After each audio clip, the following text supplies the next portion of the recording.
Everybody, this is extra special episode of Nothing Else Mattress. This is after hours.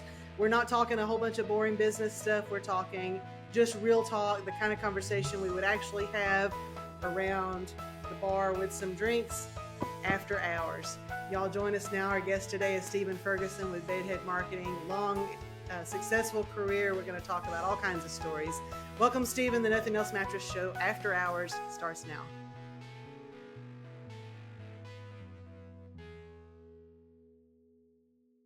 How's life treating you? Kelly, I'm beyond blessed. I'm extremely Are we all? blessed. Yeah, like we are blessed just to be in this industry of fun and the ability to give and help others for a living and get paid well for it. And work-life balance is pretty easy in our industry too. You do wake up every once in a while with some nightmares, like I forgot to do this for a customer, but that's the same thing when I was waiting tables. So I feel like I'm very blessed. Isn't this the most unexpectedly fun industry on the planet? Like, who would have thought that mattress sales would be fun? I've tried to leave 3 times Yeah, in my career. Like, I'm never coming back. I'm never selling another bed. I'm getting rid of all of my shirts. I'm throwing away done. all my training materials. Then I come back and like, where are all of my training materials? Where are all my scripts I used to write down? Um, You yeah, can't leave it. It reels yeah, you in. yeah. I had Kim Vale look me in the eyes whenever I was 25 years old, and I was like, I'm done. I'm finished. She's like, it's in your blood. Yeah. You will be back. And I was Yeah. like, I love you, mama, but see ya. And where are you now? A year and a half later, I was opening up a franchise and coming back like fully committed. Yeah. Man, I'll tell you what. Well, those of you just joining us, this is Stephen Ferguson, and this episode's a little different. This is Nothing Else Mattress After Hours. It's very informal. Usually we sit and chit chat about entrepreneurial stuff, and that's all 9 to 5 stuff. It is definitely after 5. Cheers, Ferg. What you Cheers to drinking you. there?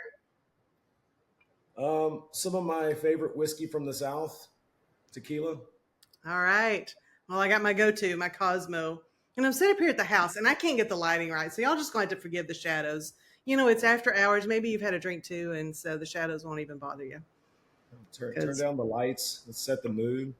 Drink that's right. something. And let's talk shit about the mattress industry, Kelly. Can we do There's that? plenty to talk about it. I'm We're telling gonna you beat what. that out. Like you need to set the mood right now and set the rules for me. What are we doing in this after hours version? We're talking crap. You can say whatever you would like. I'm going to say we're talking crap. Because I can't. Okay. I lack the ability to cuss unless I'm really, really angry, and I'm not angry this evening. I'm not angry either, but I just wanted to test the waters. You say whatever you want to say. We'll bleep out what we need to. I know you Whatever. well enough. But man, God, what a mess our industry is in some places. In some places, like, what do you think? I mean, what would you change if you could? If you could wave a magic wand and make everybody be what you wish they could be in our industry. I was just on a text thread with a good friend of mine, Harley, and we were chatting about industry, what's going on, and I have the privilege to be connected to a lot of successful humans in our industry, and border to border, coast to coast, I hear different things, even outside of our country, on the manufacturing side, supply side, and retail side. And Kelly, it's really hard to say it's a mess because it's just a mixed bag of success and non-success, right? I hear from one company I'm down 20%. I hear from another company I'm up 35%. I hear from some companies that I'm flat and ticket average is a little changing right now. I don't know if it's good or bad. And that's really been the last year. You've seen this just roller coaster. But I feel like the whole country came together from April and through Memorial Day. And what I mean by that is consistency, and consistency shows economic change. And the humans of our country are all speaking the same volume. And what I've heard, and you may hear different, but what I've heard is a lot of facts that April was just bad, which April's always bad. April's never been a good month. Our Yeah, but it seasonality, was it was unusually bad. It was I'm right? going to jump off a bridge bad for Right. a lot of people. October's always slow. Yeah. April's always slow. And, in seasonality, you have to prepare for April and October to not Sure. make money, right? You got to, Yeah, you know this going no in. different than commissions back in the day. Like I gotta save from one month to pay for the next, right? And we Right. know that Memorial Day and Labor Day are always going to boom. But our industry, all of us, every single retailer, every manufacturer has forced seasonality to be even more extreme. Throughout the years, we've seen where we spend more money on Memorial Day, Labor Day, President's Day. We've invested in Black Friday for 30 years and finally made it successful in our industry, right? Right. It's Right. like a black hole, is what I call it. They just throw your money away for Black Friday. What are we doing? $99 futon. Please come help us lose money. Like, what are we doing? But the point being, we've created seasonality, highs, peaks, and valleys more and more based on how we spend and don't spend, right? That's a good point. Yeah. So we've done that to ourselves. But what I've always seen with our industry, specifically the mattress industry and furniture industries, we tend to lead economic changes up and down throughout like we don't we're not causing it. We just see it first because we're in that only buy a mattress if you have to situation. And Yeah. what this is what I've seen. You tell me from we have not had this conversation. Or anybody thinking that Kelly and I've had this conversation. This is fresh conversation. But what I'm seeing is customers waited for Memorial Day. That's why April was so bad. Memorial Day was pretty good for everybody. Like, oh, it was just, yeah, I was right there at LY. I beat LY. My volume was up. But then I also heard a lot that ticket average was down during Memorial Day from a Yep. lot of retailers and manufacturers. But the volume was there. Traffic was up. So what does that tell you? What does that really tell you, Kelly? Well, it tells you that people are shopping around. They're because I was in the store helping out for Memorial Day because I, like a lot of retailers, hoped that that would be a massive weekend to make up for some of the downside of April. Yeah, so I'm in there doing everything we can, and I think I'm a pretty good closer. I mean, not to pat myself on the back, but there's a reason we own the business, right? I mean, I think Joe and I are pretty good at closing a deal, and I am like, does my breath stink? What is going on here? Because when people come in and they've had their mind made up that they are going to shop around, like at all the Memorial Day sales, they're not buying from me. There's almost nothing I can do to close the deal, and all I can do then is like hope that I can get them back in the store. So of course you got your whole separate bag of tricks that you try for that. But yeah, to answer your question, with ticket being down is like we had to. It was like a race to the bottom just to capture the close. So that tells me people were waiting for Memorial Day. They Yep. weren't shopping when unless they absolutely had to. If they could wait, they would wait. They know Memorial Day is a special day because we've told them it's the most important day. Yep. And the next one is Labor Day. We've told them that for 30 years now, right? Like just spending our money there. So they know it's coming and they waited. Wisdom being passed on from generation to generation. Only buy a mattress and furniture on those major holidays, right? So Yep. people waited. And when they bought, they didn't spend what's been being spent. Memorial Day and Labor Day typically have ticket average increases, right? It's moving into the summer selling season, master bedrooms, multiple beds are being sold. Typically, you have a ticket average increase in Memorial Day, but instead it went down. This tells you a lot about the economic status of the United States.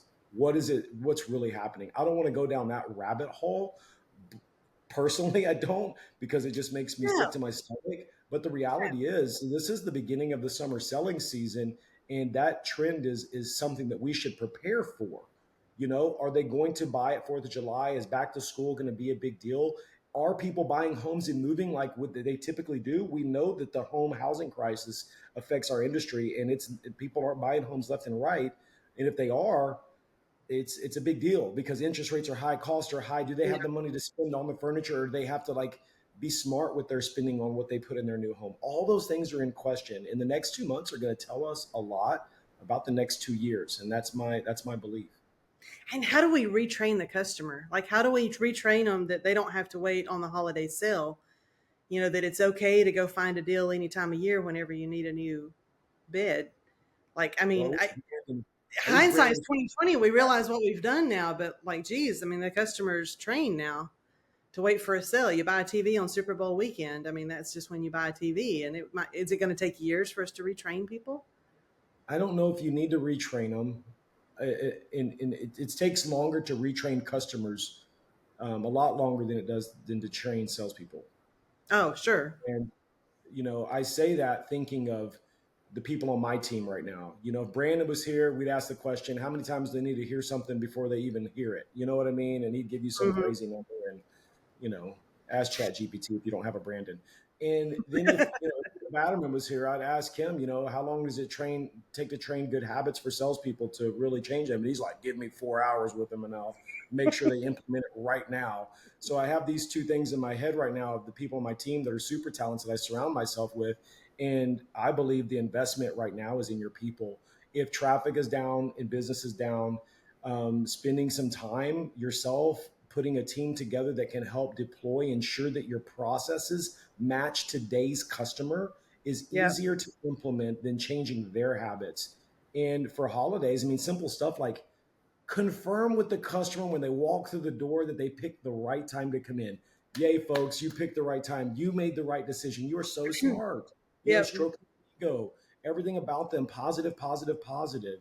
And then create urgency, excitement. Not only is it the right time, but check out this value you get here. Because you walked in today, you get this, this, and this. If you would have come in yesterday, you wouldn't have got that. I mean, just reinforce Yeah. whatever that is for that moment with excitement and urgency. And I see it lost. And I heard Batterman do a presentation last week.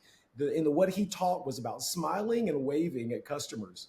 Like just stand up and smile. How you doing, folks? Well, get on over here and give Daddy a hug. I mean, be a cool person. Just be a good human right now because Yeah. humans fear other humans. Humans fear loss right now. Our country is built on fear. Like, go be a great person, be embracing to that human and make a friend first. If you do, Kelly, you and I don't have to worry about how much you spend on your Google ads next month. You hit the nail on the head. I can't tell you how many times I've heard recently, and it's a really good feeling to have people say they've shopped around because they feel like they need to shop around. Like, used to, during COVID or in other times, somebody comes in and a good salesperson's going to close them. Now, if you've got a shopper who's got their mind made up that they're going to shop around because the economy has forced them to make a good buying decision. So they have got their mind made up when they walk in that they're not going to buy from you that day. They're going to shop around. So what brings them back time after time is the experience. And we hear that when people leave and they come back, they say, I got confused. I went elsewhere. And at the end of the day, I don't even know what I'm looking at, but I had a good experience here and I just felt good about it. I mean, I know you agree about the importance of creating an experience. That's the first thing. You got to excitement and experience. Like all those words are powerful. I think you have to relate to your customer. And I'm going to give you some stats right now. And this is kind of, I'm not going to say it's anecdotal or factual. Let's just say it's a hybrid of the two, of combining the two things together from what I'm hearing and what I'm reading. But and some contradictions are out there, and I'm would argue anybody on this point. Typically, customers historically the last 15 years or so have been shopping 1.8 to 2.2 stores on average, right? So let's just call it two stores. That's how Mm-hmm. many they shop. So if traffic is down, quote unquote, well, what do most salespeople measure? They just measure the people They're just, walking through the yeah, door door. count. Yeah, Right? sure. I got 4 or 5 people today. But if you look at everybody, per capita, how many people are in the marketplace, it's down. We know it's down because housing is down, moving is down, right? We know that it's down. COVID effect that's affecting for 7 years. We know COVID will affect us for 7 years completely to be through COVID. So we're a little bit more than halfway through that, right? So we're on the bottom of that. It'll start to turn up towards the end of it, just like a hurricane hitting a market. Like you're just sucking business 7 years ahead. That's exactly what happens every time a hurricane destroys a marketplace. And working in the South my entire life, trust me, I've seen a lot of hurricanes and what it does. But that's what COVID was across the whole country. So if they were shopping two places on average, right? And now there's less people in the marketplace, Mm-hmm. we believe today they're shopping more than three places on I average. think So so. I think that's if you realistic.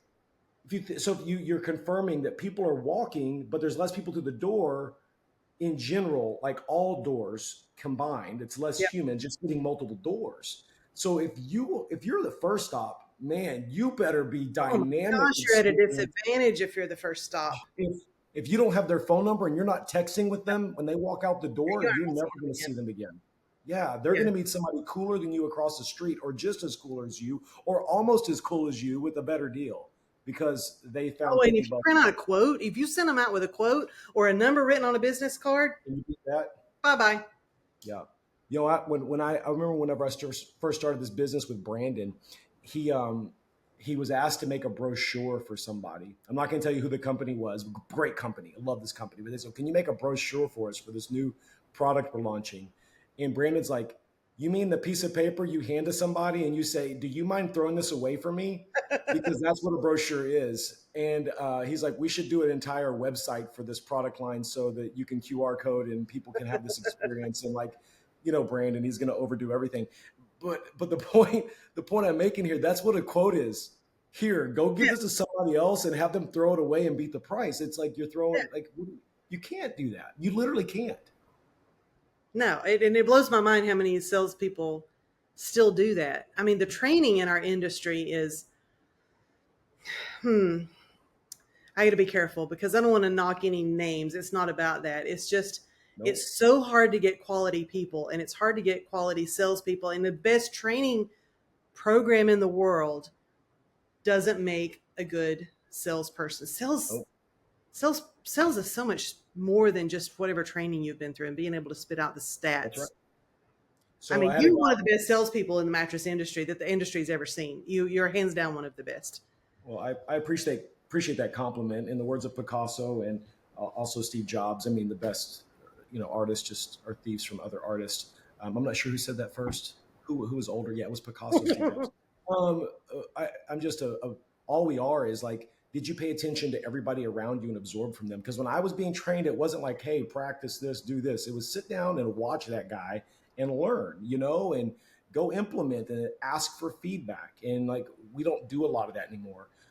When I was on the floor, I mean, I was physically hit before, you know, like, what the heck did you just put on that ticket?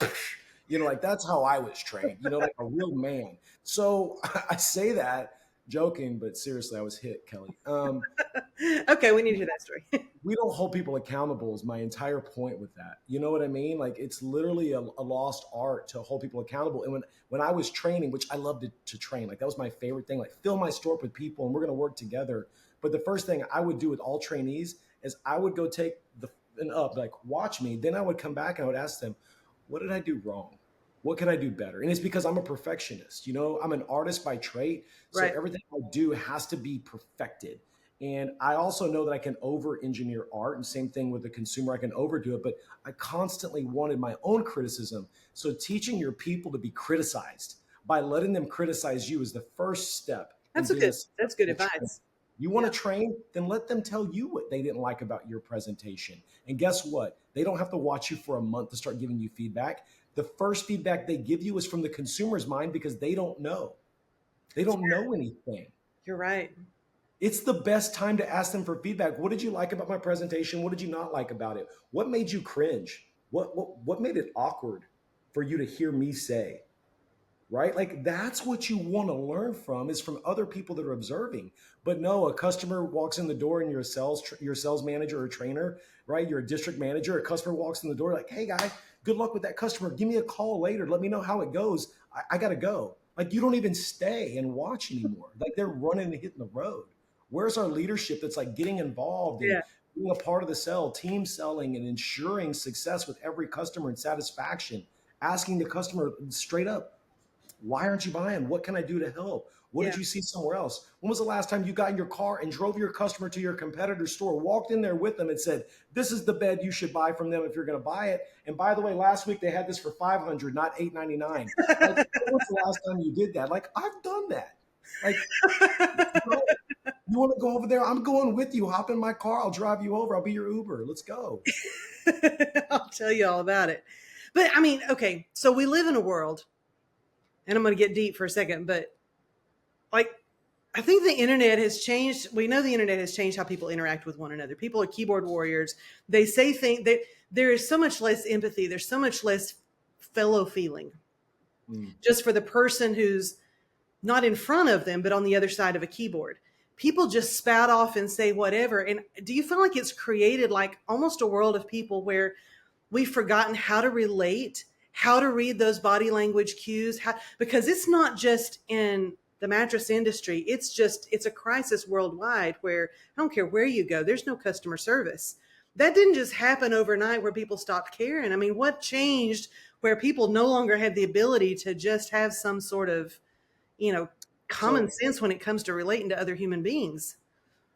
I mean, now you're preaching. Like I she brought know. it. Um, It was a little let me early to get on the soapbox, but It is, but let's be real about humans in general. First off, what we're saying right now, I have to catch myself not going like and reacting because I don't want to react to this and sound negative. I don't want to because that's what we do as humans, right? Oh, look, there's a hole there. Then we poke our finger in it and the hole is huge now. You know what I mean? Like, slow down for a second because we see the lack of eye contact when walking through the grocery store, right? yeah, We go on walks every night. We got big lakes in my community. We go walking around them, and it's just a kind of an end of day, move your body. I've been sitting at my desk for 12 hours serving all my wonderful clients, and now I need to move my body and maybe get a bite to eat before I go to sleep. Right? Like, so we walk around these big lakes, and I am a human of that loves other humans. Like, I do love other humans, and I love to talk and communicate, even yeah. though I do it all day long. Even when I go out, like, oh, human, hi, how you doing? Hi. Like, Friend, like are you my head friend? down. Yeah, right. Like earphones in, like we're trained to ignore. But let me tell you something, Kelly. Not 100% of those humans do that. And when I get the 1 out of 20 that says, hey, good evening, I'm like, give me a hug. Like, it's Yeah, crazy, like how exciting it is, but they're still out there. It's not everybody, you're right. right? It's how do we find more people like that and influence them to influence others and like try to get that positive energy to flow. I think that's the real question because you're 1,000% correct with telling me what's happening and understanding why with our being plugged in generations. And we both raised children through all this and had to manage through that. It was not easy for the first generation of parents to manage the first generation of children that were born with technology in their hand. It wasn't easy. And I could go back in time. I would even change some of the things I did with my youngins. But we have to accept that that's the way it is and learn with your body language how to communicate with your inflections. You don't always have to be up here. Hey, how you doing? And you don't want to sound like, Yeah, hey, welcome to Mattress Store. How did you sleep last night? You know, high pitched voice, sales voice. You don't. sure. They sense all that, right? Like you've got to find those wavelengths. The vibes have to be right between Can we humans. And create a culture that people want to be a part of, and once they experience how it feels? I mean, we've got a new philosophy at Big Mattress Outlet where, this unreasonable hospitality. And I think that the guys, when I first read the hold on. book, What and does we that have, mean? Tell me what that means. Don't just fly by that like it's not cool okay, as heck. okay, so first of all, it came from a book. I don't take credit for the idea. There was a book called Unreasonable Hospitality, and Picasso. it was a whole Yeah. restaurant thing. But when I read it, I was like, okay, how can we apply that in the mattress story? But the idea is you create experiences, which is what you and I are talking about, Yeah. that make people have no choice but to rave about it. They have no choice because it was so unreasonable. It was so outside of what they normally experience elsewhere. I don't mean just, okay, they were nice people and that was good service. I mean, you did something that was so outrageous that it shocked them. Yeah. I don't mean big, lavish, expensive gifts or anything like that, but just little thoughtful things that people don't get elsewhere in the world. But what happened is once we started talking about that to our team, at first everybody's like, yeah, whatever, Kelly. All right, we'll try. So we made it like a team project and we added to our little, team Slack chat where, hey, I've got this customer. How can we be unreasonable? Thing is, the first time one of our team got to experience being unreasonable to a customer and how that customer received it and the Yeah. shock value that the customer had in a positive way and almost brought to tears over a $1 air freshener is what this Wow. was over. There was a whole story around it, but the story doesn't matter. The point that matters is that our team member got to experience the joy. So Wow. now he's on board. How can I duplicate that? Let's do that again. So I love this. It's simple things, right? It's like finding something. I guess my question to you would be Can you make that part of a process that's guaranteed every customer gets one? Because it seems like it It's may be a tough. little difficult, right? It's tough. Yeah. And the larger you scale, the harder that is. I mean, you got more customers. How do you do that Does it everywhere? have to end when they're in the building, or could that be even after sell and No, follow it's up? afterward. That's where the magic is. It's when it's after you've ended the sale. That's when it's best. It's not when they're in the building. I mean, you want a great experience when they're in the building, but what you want, if you've got someone who can relate to a customer and build a relationship and create a nice experience in the store, you're probably going to earn a customer's business That's right. one time. One time. But if you create an experience that is unforgettable, not only do you have them for life, but you've got their referrals. They get saved in your phone as Right. your mattress person, and then you just like get invited to bar mitzvahs and stuff. Yeah, like Yeah, it's. exactly. Now, next thing you know, you're in somebody's wedding. So I got to tell you a story. I love stories, right? This is after Please tell me hours story stories. time. That's why All we're right, here. this is right up your alley of what you're talking about. In just call it, I was in Austin working and running the market, and we were short staffed, and I usually on holidays would travel stores, and everybody like, oh, come work my store, and put ups in my name. Yeah, sure, but always get that request. Well, I was short staffed, and instead of working in one of the busier stores that I would typically do, I worked in one of the mid to low end stores that just was a good location, but just never really took off.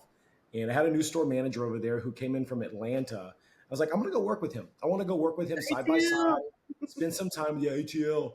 And this guy was kind of known for a lot of stuff. His name was James Clark. So I'm going to tag him in this if he pays attention to LinkedIn. I can't wait to see this. But he was known because he was at one point a professional wrestler. At one point, he was on Broadway as an opera singer. Oh my gosh, The type of that's two stuff opposite extremes. it doesn't make sense, right? And when Okay, you meet whatever. James, I can't even explain one of the most talented humans God ever created. And he was amazing. And I'm like, I'm going to work with this guy all day. And of course, by the way, we were number one store in Austin No, of that course. weekend. That was never the number one store, but lo and behold, you put the right two people together. They're doing these momentum inducers and closing at a higher rate and getting bigger tickets. Oh, you can win. It wasn't like our traffic was up higher than normal. There was a moment with this lady who just could not close her. She just wouldn't buy. And she was there with her friend. And I was like, you know what? I know you want to go shop around. I know you want to go next door to another customer of mine. But listen, I'm going to give you something you can't get anywhere else at any other mattress store if you will buy right now. And she was like, what are you talking about? I'm like, you got to commit to me. I'm going to give you something that it's going to change your life. I'm literally going to hit you with all emotion right now. If you'll buy right now, I'm going to give it to you. She's like, what are you going to give me? I'm going to give you front row tickets to a Broadway musical if you will buy it right now. And she's like, what are you talking about? Like, you're going to send me to Broadway? I'm like, no, I'm going to bring Broadway to you. If you will buy right now, I'm going to get you a front row seat to a Broadway ticket right here and right now. She's like, oh, now you've got me so curious. Okay. I'm like, this is not normal. Like, no, it's not. And it's special. And I'm going to make sure that it is meaningful. And I went over to James. I'm like, I need you to do me a favor. I need you to come over here and I need you to sing. He was like, what? I'm like, He's like, what? Just trust me. listen, I know he doesn't like the pressure, right? Just like you and I don't like to perform on the spot, right? You can. He was like, he's like, all right, there's nobody left in the store. I'm like, this is going to put us as number one in the city if you can close this. It's like a $2,400 deal. It was a good deal. It wasn't a crazy deal. It was like, just go close it and sing to these beautiful women. They would love to hear you sing. And James walks over and he's like, ma'am, I understand you wanted to hear a Broadway performance, and it'd be my pleasure. He goes in the back room and he starts singing because he didn't want to do it face to face. Then he comes around the corner, just bolting, and all you can see is these two women just weeping, literally weeping, watching him sing. And I just got goosebumps all over. It was crazy. The voice, the way he's just, the whole store was filling up And I with eyes. love Broadway, so this is a great story. I hate Broadway, but I loved this moment. I'm like, But dude, you this love is closing a deal. yeah. It was just one of those moments where I was like, creative on the spot. What can I give them that can't get anywhere else? And I'm like, I'm working with this guy who said he was from Broadway. Prove it, bro, right here, right now. And he would never sing for anybody else. I couldn't get him to sing any other time. But I closed that customer with that. But I I feel was gonna like say that fits in that line. Yeah, yeah. it's smart. Momentum inducers. I feel like we learned a lot of that in M3 and CX formula. you know, the Yeah, wisdom. holy cow, did we? And just learning the ability to recognize when in the transaction, when in the conversation you need to. I hate to use the word transaction, so I take that back. It's not a transaction; it's a relationship. It's an experience. Beautiful. But when do you need to recognize that things are slowing down? Because when the customer gives you one of their excuses, like I got to go home and talk to my wife, or I got to go measure, or all these other things, that's not the moment they decided not to buy. No, they decided in the car talking for 10 minutes before they walked in the door what excuse they were going to give you. Yeah, right. Right. Usually So, like learning when to recognize that you've lost them. You haven't heard it out of their mouths yet, but you've lost them. the best place for these liars is typically in the South in the Bible Belt. Like that's why they shop on Saturday so they can ask for forgiveness on Sunday. I'm gonna tell you what, customers are just liars. They just are. It's after hours. I can say that. I was gonna say something worse, but True. yeah, they are. Now I'll be back. I'm gonna talk to my wife. We'll be back Saturday. No, you're not. Can you blame them though? I mean, it's not like our industry is filled up with everybody being super genuine and respectful. They call car salesmen, you're nothing but a mattress salesman now. Like it's been done to ourselves because service is not always the top of mind with everybody. It's just, I need to eat, I Yeah. need to close, and pressure is put on, and customers don't like it. I heard you speak at Sleep Summit, and you said that mattress ranks where in customers' minds as far as their enjoyment of the shopping experience. Where does it rank? Well, what I did, Kelly, is I put that graph together that showed the emotional chart of all things people buy. Yep. Because today, people, you have to think, and as a marketer, we do this, and in fact, it's not really moved into the training world yet, but it should. But in marketing, we know that people use emotion today to make a decision a lot more than they used to. It used to be very logical. Our product was a logical purchase. I need a bed. Let's go buy one. I like firm. Okay. I like this brand. Price is Yep. right. Real simple. Check the Logic. boxes. This Check the checks the basic boxes. boxes. Now they ask questions like, what does this do for cooling and temperature? Because I'm a hot sleeper. And what does it do for tossing and turning? Because I don't want to feel him move. Yep.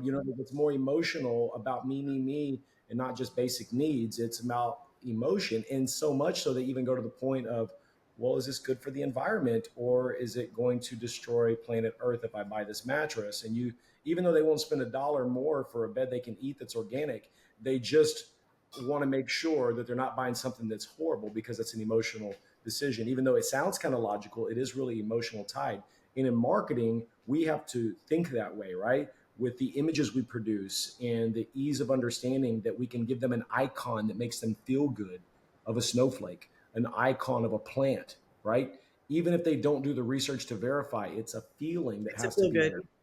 Putting the mattress in the nice room that kind of matches the style and quality of the mattress, and trying to put together the persona of the human that would buy that particular product, all that is emotional thinking. And we don't necessarily have that understanding when it comes to training right now. It's really just a marketing thing. I think that we just found an opportunity, Kelly Charles. Yeah, I think Can so. we teach that balance of emotion and logic? Can we show more empathy and a little more EQ, not just IQ when it comes to selling? That involves listening, and not only Sleep. listening, but repeating back what they say and Yeah. ensuring that they know you heard them. But the point is, on that whole chart you're asking about, we showed the emotional journey, and it's two axes for everybody that wasn't at Sleep Summit. The bottom axis was based on pride, right? So the more pride you have, right, the more excited you are in making a decision. And the other was a cost axis, right? And the higher the cost, the more painful it was. So the extremes are excited and painful, Yep. right? The opposite there was low cost. Low pride is just annoying purchase, right? This is like buying gas, toilet paper, things that you just have to buy that you don't want to buy that are cheap. They're just annoying.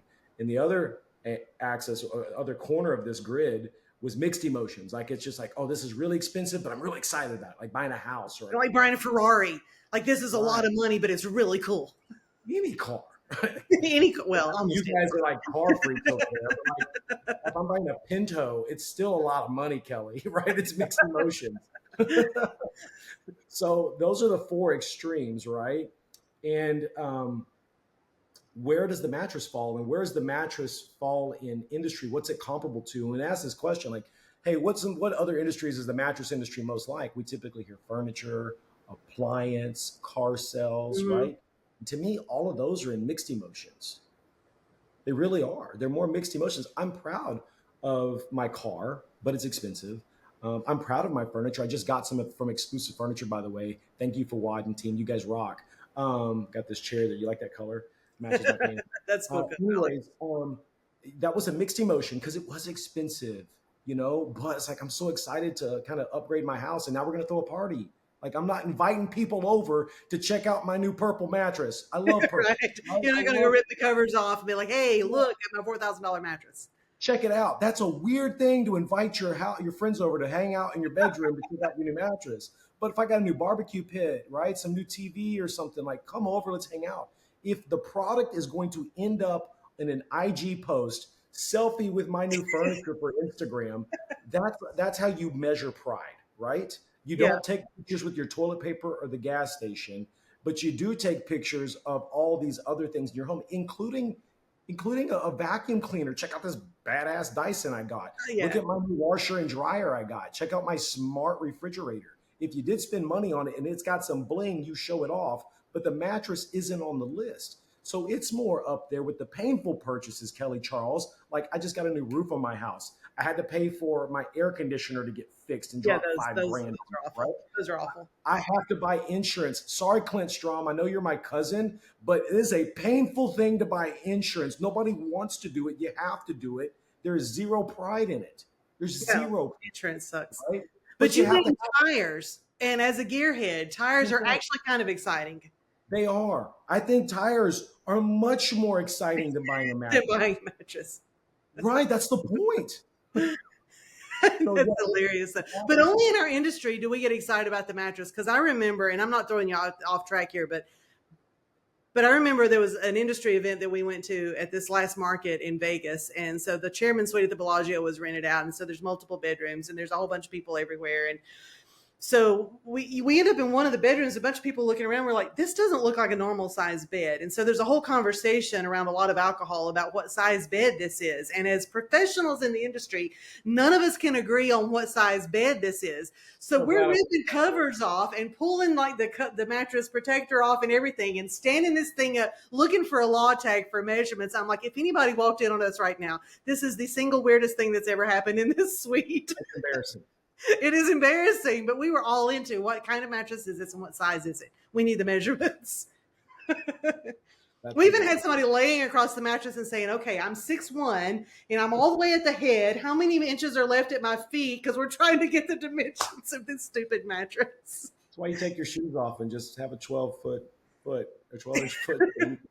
Yeah. Wow. Well, we weren't that smart. There was, There's a lot of alcohol. I there remember was, the part. no, there was only a little bit of alcohol involved, I promise. I was not invited into the bedroom for that experience. I wonder why everybody came out of that room laughing so much. Anyways, yeah, that's interesting. Look, at the end of the day, our industry is an emotional journey, and our consumers are more emotional than ever before in making a decision. And unfortunately, our economic state of our country is still in recovery from COVID. And that 7 year span of recovery, we're on our way up from it. We have to battle it. We have to be positive. You cannot retrain your customers today, but you can focus on training your salespeople. And if you don't have the team to do that and you need some simple help, we have a full team of people at Bedhead. That's what we do. Yeah, you sure do. And y'all are so great at that. But it comes back to this, and I feel like we can overcomplicate it with all of our sales training and everything. But what it comes down to is this thing that we repeat over and over again: that people forget what you say, they forget what you do, they forget what you know, they forget that you're educated here, that you've got this signed, this degree or whatever. They forget how many years you have in the industry, all your expertise, but they will never forget how you made them feel. And that's what it comes down to. Did you make them feel good? Let them be a hero in this story. And that takes skill, though, just relating to them as a human, but recognizing what they need to feel. Not everybody appreciates a sense of humor. Some people need something different. You know what that reminds me of? Tell me. Interesting. I love analogies. Brandon and I get in this all the time about my analogy skills. I'm not going to lie, I'm pretty good at them. But good real estate agents know a trick. Now, a lot of people know tricks, but they don't always know why it works, right? But there's a trick to making a home memorable. So if I'm out shopping, I'm going to go look at 5, 6 houses today. How do you make your home memorable? Emotionally tie into their brain, make it lock in. You know what the trick is? What? Yellow flowers, typically yellow roses, are Really? used. Them in the house early on, so when they walk in, they see the yellow flowers. They may not say a word about them, but for some reason, they will remember that home out of all the homes they shopped at for the day. Now, Interesting. I wonder why. there is a reason why. Okay. Out of all the colors, yellow is the first color your eye sees. If you see a wall of colors, you just put squares up there and you paint all the different colors up. Your eye sees yellow before anything else. Close your eyes, open them up. You will see the yellow first, and then your eyes will move from it. That's why all the yield signs and everything out on the road are painted yellow. Okay, So makes it's sense. just factual science for how your brain works, right? But what you're saying is creating that yellow rose moment for your customers that they just can't help but forget that feeling. I think that's a powerful visual for me to think of what you're doing as the yellow rose effect.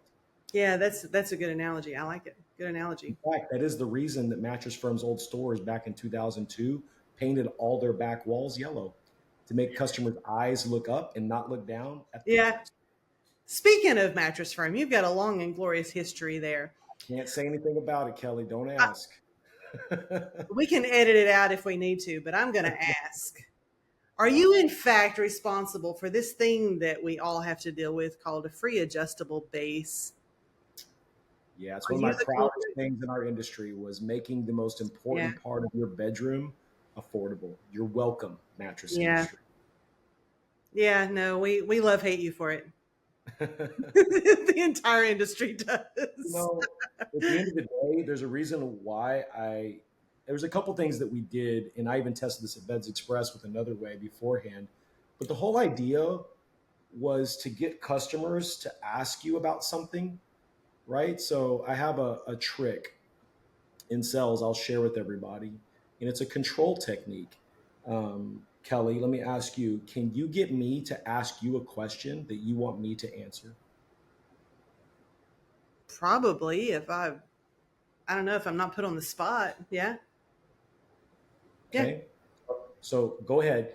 If you can, show the crowd how you can ask me a question that you want to answer. How do you do that? Um, yeah, you put me on the spot. So that TV behind you there, Stephen, have you ever noticed how black the pixels are on that TV? I have, yeah. Have you ever thought about why? Um, no, I haven't really thought about why. It's not really important to me. It's a really cool story though, because the eye, and I carry on with some explanation from someone that would actually know the answer to that. That's good. That's good. I don't know. I threw that out. That was a horrible example. So you just answered it for me in the last 3 words you said. You said, I don't know. So if you ask somebody a compelling question and they say back to you, I don't know, they're actually asking you to answer Yeah, your own question. Think about that for a that's moment. Right? powerful. So, do you know They've why given you the sleep power on right your back to you. Think about this. It's a adjustable based presentation too. It's just sleep posture selling. But do you know why you sleep on your side, Mr. Customer? Oh, I've always slept that way. Yeah, you know what? A lot of people do. But do you know why that's a more comfortable position for you than any other position? Probably because I slept like that whenever I was a child and just got into a habit of it. That is why. Do you know why 97% of people sleep on their side for more than 70% of the night? And you were also included that scientifically. Oh no, I don't know. Sleeping on my back doesn't feel good. It Great. hurts. Now they're saying to me, man, that sounds like I should know that, Yeah, right? Like this is, I don't know, I but don't know, and I should know because I'm one of no, those people. right. So when they ask you the question, Kelly, they're more likely to listen. And I want you to think about being in school for a moment. I know we both hated going to school back in the day. But when I was in school, there was two people in class that one annoyed me and one impressed me. One was always on the front row, and I'm not speaking of one particular human right now. I'm just thinking of every Yeah, I know what you classroom mean. I've been in. Yeah. The one person on the front row, they'd be like, "I have a question. I have a question. I have a question." Who knows the answer is? I know, I know, I know. Like the person you just want to shut up, right? You know this human. We're all fixated on who this human is. And there was also a guy who sat over here in the corner who never asked a question. He was probably going to Harvard or Yale, valedictorian, and he would ask one question a week, maybe.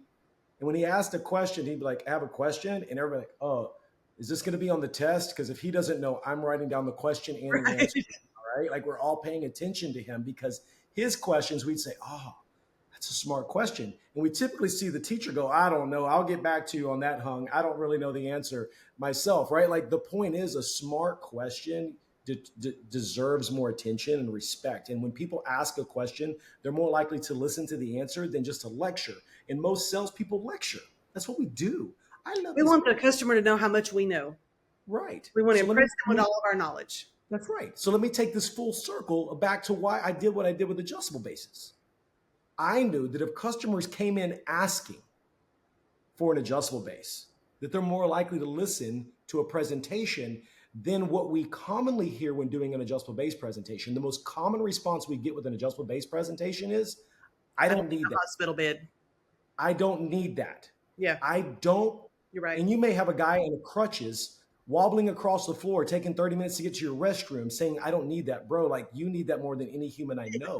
I've been sleeping on one since I was 24. My daughter has never slept on a flat bed. And when she does, she just gets angry. So my point Our being, guest rooms have adjustable beds. Like, so when I was at Beds Express, we did a whole ad campaign that said "add power for $5.99 more."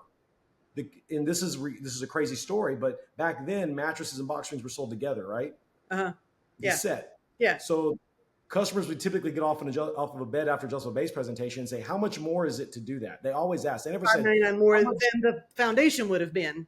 Correct. Yeah, So instead of saying, we "Well, sell it for $2.99 more. Yeah, the box springs normally 200 or 300, subtract that off of $8.99." It's like right. just simply say it's $5.99 more on all beds. And every bed in my store said "add power for $5.99 more." I had one of my sales managers call me and goes, "Hey, here, kid, you think your smart mattress firm are coming over here?" I said, "Well, I don't think I'm smart, but I'm got a little experience and ideas. But what are you asking me?" He goes, "Well, I think you're a dumb marketer." I was like, "Oh, well, that's a good welcoming to me to come over to the new company. Can you tell me why you think I'm dumb?" He's like, "Yeah, my phone keeps ringing off the hook with people asking me what power is.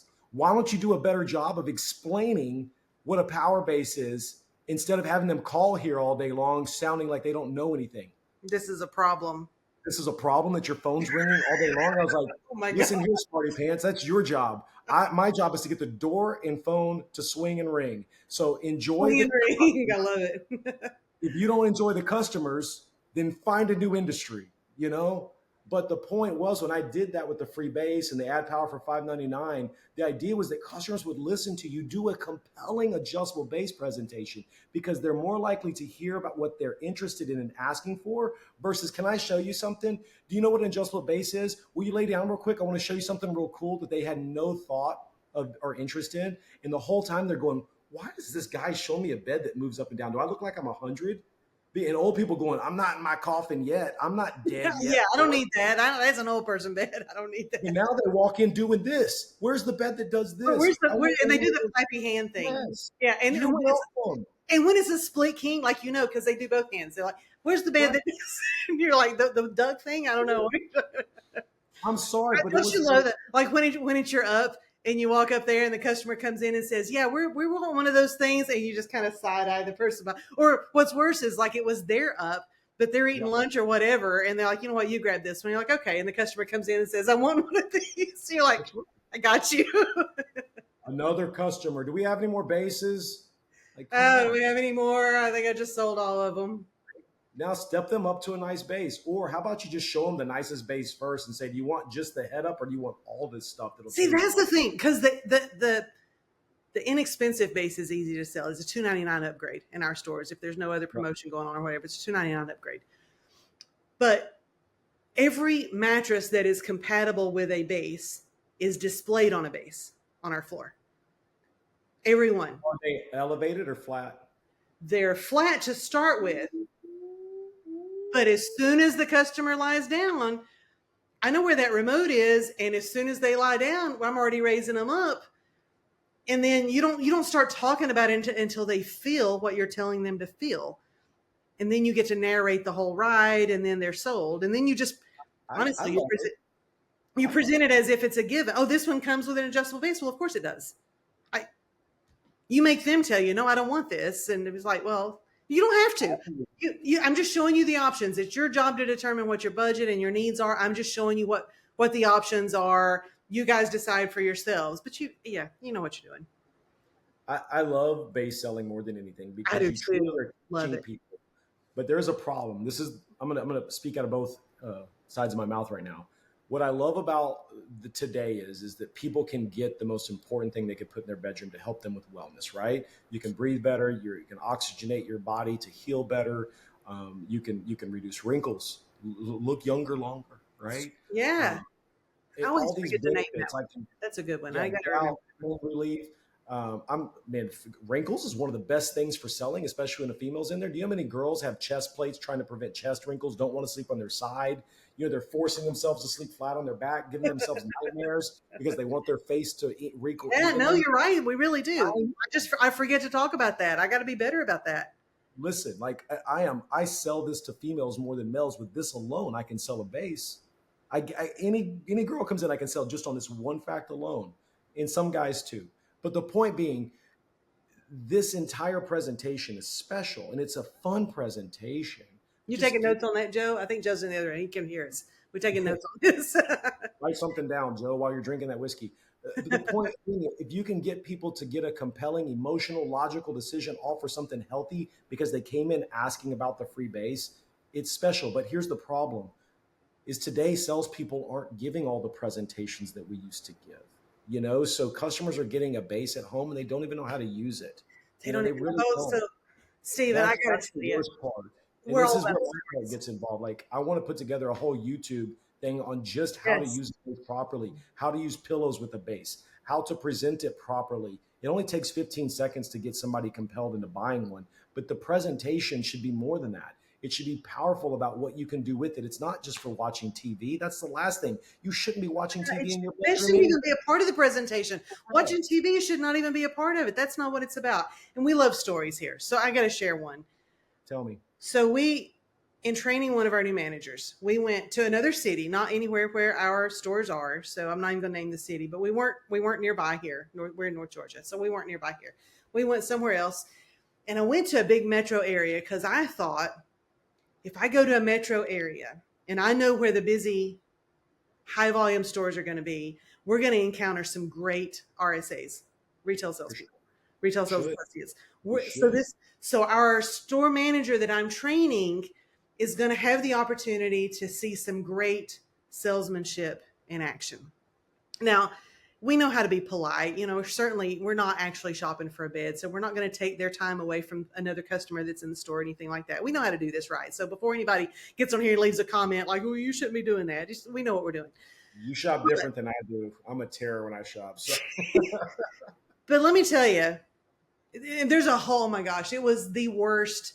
It turned into like a really educational day because we went to 6 different stores. Not one talked about sleep, showed us an adjustable base, talked about pillows, talked about bed, none of those things, not one single store in these high volume locations. But toward the end of the day, I was letting our new manager kind of be the customer, right? And so I was like, well, he's younger. Maybe the problem is that it shouldn't be this way, but maybe they're judging a book by its cover and they're thinking he's a young guy. He's not here to buy an adjustable. So I was like, oh, I'll be the customer. I've had back surgery. I'll go in talking about how, look, my back hurt, and I'll just be real and say I've had spinal fusion. I got rods and screws, and I can't sleep comfortably. I will hand this to them on a silver platter and see how they handle it. Okay. So we're in this last store that I know for a fact is the highest volume store in this city, this metro area. I know it is. So we go in and I'm telling my story, and I get on a mattress and I'm having to drive the whole conversation. So I get on a mattress, I find one that I love. It's on an adjustable base. I have no pillow behind me and I'm lying there just flat. Nobody tells me, hey, lie on your side. Nobody walks me through all that. But regardless, I point to the remote at the foot of the bed and I said, what's that remote? Is that one of them things is this on one of those things that does that? I've handed them everything they need to pitch this to me. Would you believe that the associate who's helping us looks at me and says, I tell you what, I actually got off work a couple minutes ago. I need to go, but give me just 1 second. Hold on. And then calls to the lady across the store, calls her over and says, would you give her the pitch on the adjustable base? I got to go. That was his word. Will you give her the pitch on the adjustable bases? Wow. Batter I up. was like, I'm in. I'm sold. I got the pitch on the adjustables. It was great. I got to buy one now. Wow. Wow. Like any business they're Oh, doing is accidental just because their location. I'm sure they understood all about your opportunities for health and wellness to improve your life and really dialed in that pitch right to Yeah. the beauty for you. Wow. That's incredible. What'll be really funny is if they subscribe to the podcast and they watch this now. It's I like, hope they do. I hope they do. At the end of the day, this is a message for all salespeople. I don't care who you work for. The opportunity to improve service is wide open. It's no different than at restaurants. When I go in restaurants, when I find an amazing server, I get their name. When I go back in there, I ask for them. yeah, Right? Adriana, I love you. You know I love you. Thanks for buying that couch too. Like I have a relationship with a local server. We go in, she knows my family. Like yep. she's amazing, right? Like she's absolutely amazing. So be that person at retail. Like, are you here to make money or not? Build a relationship because I'm tired of saying, oh, I'm $1 million writer. Man, like I was a $1 million writer in 2002, right? Like there's 2 and $3 million writers now. It is not a big deal to be $1 million writer, right? It's not Yeah, it's anymore. really not that big of a number anymore. It's really not. Go and that's in big volume places. That's you went to one of those corners and you saw the lack of attention because they get enough traffic, but the That's the conversion, thing is like they're doing this volume by default. Like yes. what would a Stephen Ferguson do in a location like that? I'm a Oh, 3 million, $4 million writer. Any store you put me in, holy most cow. definitely. Yeah, Stephen, you didn't know this, but we're actually live streaming this right now. let's go. And we have some fans who have written in questions. No, you're lying. You're I am so not good. lying. Like, I mean, I sent out a broadcast ahead of time, right? So Let's talk about we have questions, okay? So we have Megan A, who is a longtime listener, first time caller, who says, would you share with the audience something that you are most proud of in your career or your personal life? well, most proud of everything is my children. There's no question. I'm proud of who they are and what they do, and their relationship with above, their respect for others, um, their understanding of how they affect other humans was something that I've been most proud of with them, that they are aware of other humans. And what we just discussed today has really passionately got me to think about raising my children and what I want them to have. And I want them to know how they affect other people, be aware of that. And, and I also want them to know how to raise their children. We tend to say, I want my kids to have what I didn't have, and I don't want that. I want my kids to know every burden that I grew up with and learn from it. And I want to give them every opportunity to do more than I did with the support that they deserve that I did not have, which is human to human support, not financial, physical stuff. That's So awesome. I believe that my children are my most proud achievement of all things. That's awesome. That's a great one to be proud of. You got me all choked up there, Stephen. All right, we have Brandon B, who writes in and says, have you ever sold to a celebrity or celebrities? A few, A quite a few few. actually. All right. Yeah, I think one of the funniest moments ever was Yeah, working nice. at Bunker Hill, which is actually the store Brandon and I met at after this point. I was 6 months into the job, and I was working with my boss, who was one of my favorite salespeople of all times, Nicole Seymour, and she was an incredible salesperson. And I'm sitting at the desk, and I had asked to go work with a top-notch man. Like I really wanted to learn. I wasn't asking to work for her. I was like, just put me in any store. I want to work side by side with an amazing person, because I instantly got the store manager position. I'm like, I want to go work with a great store manager for 90 days or so and learn from them, and then put me back in my own store. So I got to go work at this store with Nicole Seymour, who was an area manager. The year before, she had won like a Mustang Cobra 5.0. She won it from the company. Nice. She was the top rider in the company. Wasn't $1 million at that time. It was like 900s, but she was the top rider and won that car. The next year, I was the first $1 million rider. But this moment in this store is one of my favorite moments of all time.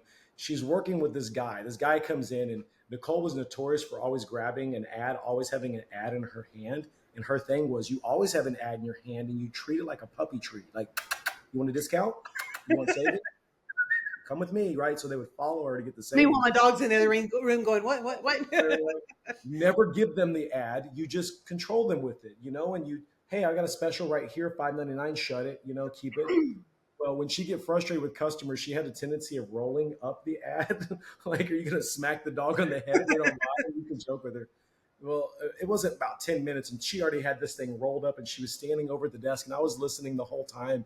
And she's like, this guy's not going to buy. He doesn't have any money. He's not a real buyer. One of those kind of like step aside, talk crap about the customer moments that salespeople have. And I was like, hey, like, let's just switch. I can get this guy. You can take the next step. She's like, no, I'm not giving you. Like, she's trying to be nice to me, as the rookie working with. I'm like, no. Let's just trade it. You can trade with me if you ever need to. I'll trade with you. Like, it's just sometimes you don't click. Let me go talk to this guy. And I walk up and I was like, Mr. Bergman, Lance, how are you? I noticed you're back in the game. You got the shoulder working. He was a first baseman for the Houston Astros. Awesome. Went to the World Series with the Yankees. He's a Hall of Famer. He's a pretty big guy. I don't know, but I'm taking your word for it. He's kind of highly known in Houston. Houston. Big deal. Yeah, it's a very, very big deal. Replace Bagwell. Like, he's a big deal. So I'm like, hey, I noticed you're back in the game, but you still haven't got your hits down. Is that shoulder not recovering? He's like, no, it's not. It's still not there. I was like, do you sleep on it? He's like, yeah, that's my side. I'm like, let's work on your sleep posture, right? Let me show you some tricks to help you to elevate your head up with the right pillow, put you on the right bed to give you pressure relief, show you how to hold the top pillow to pull pressure off the bottom shoulder. Started teaching him how to sleep scientifically to hold him in the perfect, position to keep your shoulders and hips parallel, blah, blah, blah. That's a whole nother training moment. But I did this with him, and he was like instantly like, yes, yes, yes. He called me the next day. He's like, hey, that other bed that I was looking at, I'm like, oh no, he wants to exchange. He goes, send me one of those and a queen for my daughter. And I'm like, hey, he's like, hey, I'm going to send in a few more players because you are. I'm basically sending the team in. The Astros are coming in. Are you going to be there? Yes. That's great. I love it. They all started coming, and that's the first year they went to the World Series. I take 100% credit. As well you should. As well you should. That is awesome. I love that story. I think we have another question. M. Anderson asks, what is the craziest place you have ever invoked the 5-second rule?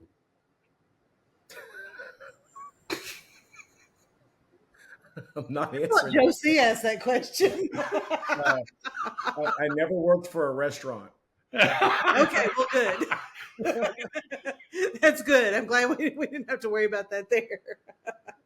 That's hilarious. Well, Joe, what you drinking over there? Bourbon. Bourbon? Bourbon. What's tonight's bourbon? Buffalo Trace. That's the normal for night. BT.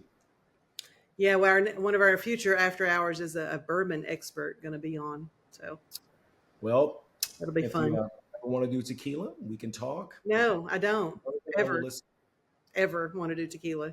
Never again. She says. Joe can do that one. Kelly Charles, what you do for the mattress industry is so special. Our industry needs more Kelly Charles and Joe Charles owner operators.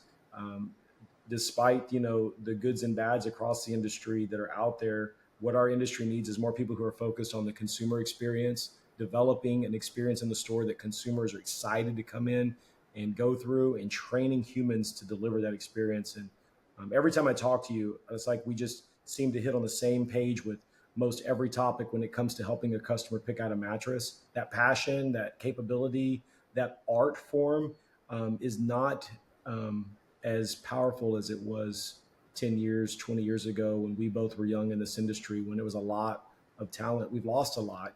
And it's our job as industry experts and veterans to deliver that capability to all the new people, because it's needed, and it's needed more than ever. So Yeah, I mean, that's you all got to me you. fired up though, thinking like you're right, because there's not that many of us, and I'm not saying there's not a lot of great people in our industry, because there absolutely are. But if anything we can do to transfer that passion that we have Yeah. to some of the newer people in the industry, so they can kind of carry that torch forward. You know, my son, who's now a store manager, my daughter, who now works at Sleep Country Canada. I mean, this is Wow. our next generation of mattress experts, sleep experts. Love Yeah, that. I love it. We're a whole mattress mafia family over here. Yeah, I love that. My son took a few years in the mattress stores, and he's at college right now. But yeah, it's so cool to see them. He's like, Dad, I want to get in the business with you. I'm like, no, man, you need to go be an electrical engineer. You're much smarter than me. Maybe you can make some components or something for our industry. But for now, finish school. It's so cool to see the next generation grow up in this industry. But we need to teach the masses, Kelly. Like, that's the opportunity. Couldn't agree more. It's a great way to end it. It Cheers to is. you. I got a little bit left here. I So do too. Shoot it up. always so great, so great talking to you. Thank you very For much for sure. taking your time this evening after hours. Watch the sun go down behind you there in Texas where you are. I'm Well, here I'm in North honored to be the Georgia. first one. Hopefully, I'm not the last First one after either. hours. This is a Yeah, lot of fun. Now, I just kind of want to do an entire podcast of. I just want them all to be after hours now. This is so much more fun. it makes sense. Like, Yeah, it's almost like after work hours. Like, you got to the bar. Now tell me about your day at the store. Like, that's really what I'm feeling here. yeah, that Um, is actually the conversation that we would have. Because I will tell you one thing about the mattress industry. Those of you who are subscribed and who are watching, who are not a part of our industry, and who have made it to the very end of the episode here, first of all, congratulations to you. But second of all, one thing we know how to do in the industry is drink. I don't know. I don't know if the industry drives us to drink, or if we're just collectively a really cool group of people, and that's just what we do. I don't know. One begets the other, but either it was way, part of my interview process whenever I was hired. And so, as it should be, yeah, if you as can't, it you totally can't. should be. You know? All right. Well, you have a wonderful evening. Thank you so much. Look forward to the next time we connect. And thanks again. Love you guys. Y'all be good. Yeah, you too. When we started out, it was just about providing for our families while being in the driver's seat of our careers. I started in the mattress industry in 1999.